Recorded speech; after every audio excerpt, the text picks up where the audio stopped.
Hi everyone, it's Georgia. I hope that you are doing well today. Oh boy, it is an incredibly beautiful day, and I felt inspired to come to one of my favorite spots in Bradley Woods in the Metro Parks, Cleveland Metro Parks, and do a little video. I first want to show off these awesome earrings, these Frida Kahlo earrings. Oh my gosh, my son brought me these from Italy. That's awesome. And what I love about Frida's story is her story. If you haven't seen the movie, you got to see the movie. It's called Frida. And in these earrings, you'll see that she is in a back brace and she was in a terrible accident, and all of her life suffered great physical pain resulting from that accident, but nonetheless became one of the greatest women artists. And I identify that, especially since I had a long journey with fibromyalgia and um, had to come back from that. And isn't that what it's always about? How to come back from things and how to do it with greater grace, dignity, and a higher learning curve. Isn't that all we can hope for? Is a higher learning curve when we go up and down through things. I wanted to start doing more blogs about, I don't know, regular life and the challenges we face when, um, we're trying to stay on a path. We're trying to do what we feel is right with our lives, and the challenges that come in the way and try to distract us from that. Now, a lot of my spiritual friends, and I have a lot of spiritual friends, ranging from Christian to Muslim to Buddhist to whatever, a lot of people kind of use words like, "Oh, sometimes I'm going 100%," and then all of a sudden the enemy comes, the devil comes, and try to pull me away from that.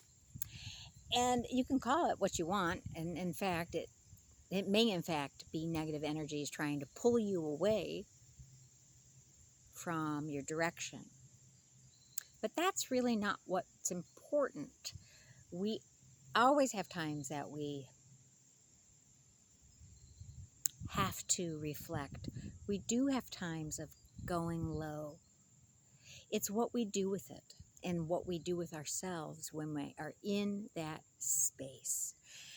Now, in my healing journey, in particular over the last 20 years, the biggest thing that I've had to come to learn how to do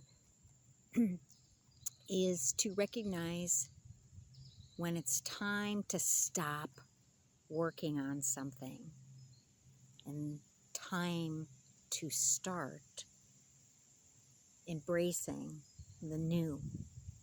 And what I mean by that is, as we go through challenges, at least in my story, what I've learned is as I go through different kinds of challenges, every time I drop down into an experience of feeling low, my greater challenge isn't the experience.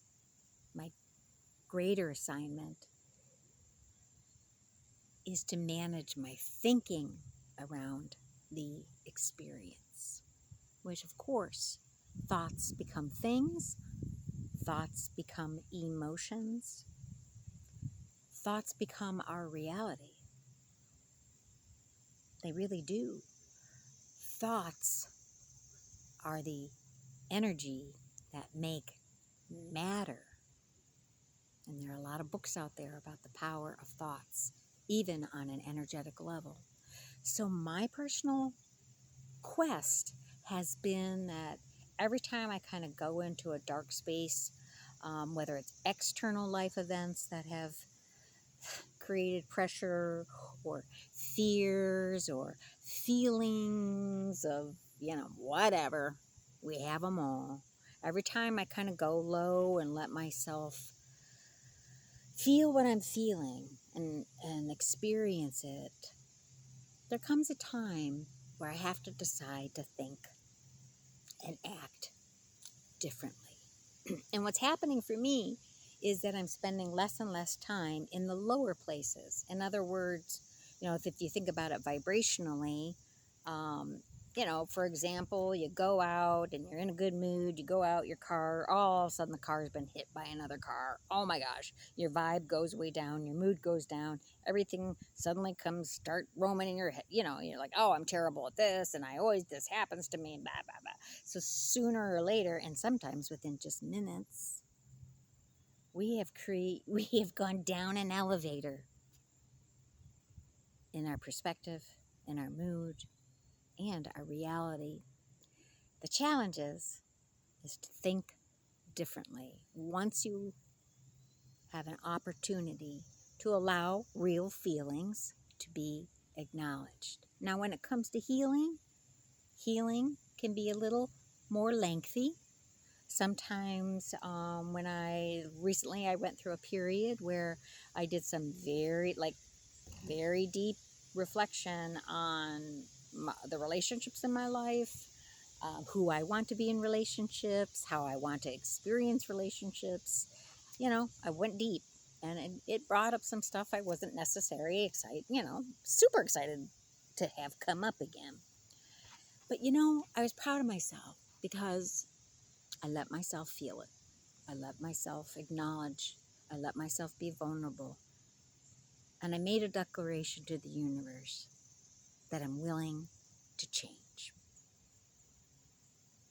And from there, and I cried. I cried. I'm good at crying. I love to cry. I think it's a great, healthy release. And then it was my job to decide how I was going to think about the situation, what I was going to do.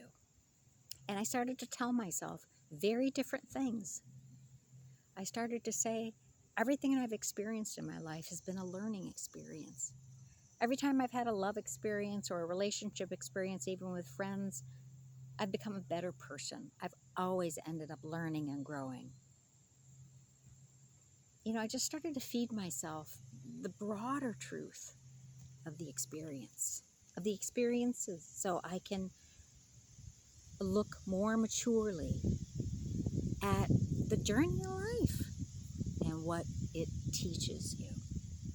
So I'm proud of myself that I made progress on getting a handle on those thoughts, those things that pull me down. And maybe it is the devil. Maybe he is the enemy. But what power we have. What power we have to redirect. And I also pray a lot. So where my mind falls short, and it always does, I pray, I ask for help, and I meditate. So that's my little vlog for the day. The challenge of bouncing back better, more whole, and more aware of what you want in your life and who you want to be, right? That's pretty cool.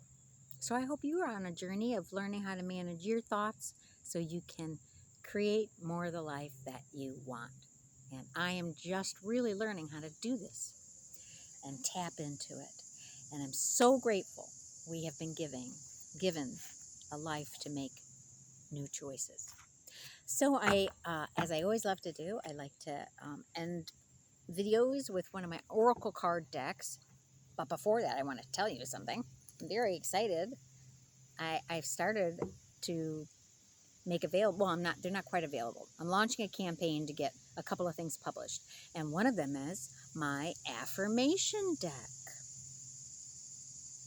And it's an affirmation, like an Oracle card deck that is really designed to help you tap into your sensuality. And it's called Reclaiming Your Sensuality. That's the name of the deck. Anyways, I'll let you know when that's available. But for now, we're going to be using this affirmation deck. It's called Love Your Inner Goddess by Elena Fairchild.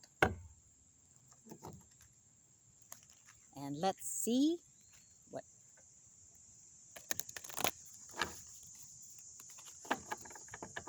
I have to say. This is a pristine day in Cleveland, Ohio.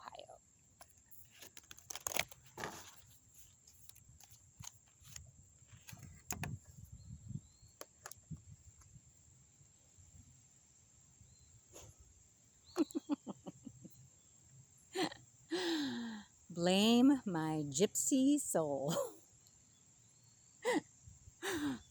Gypsy. Um, this is, it's had a lot of meaning.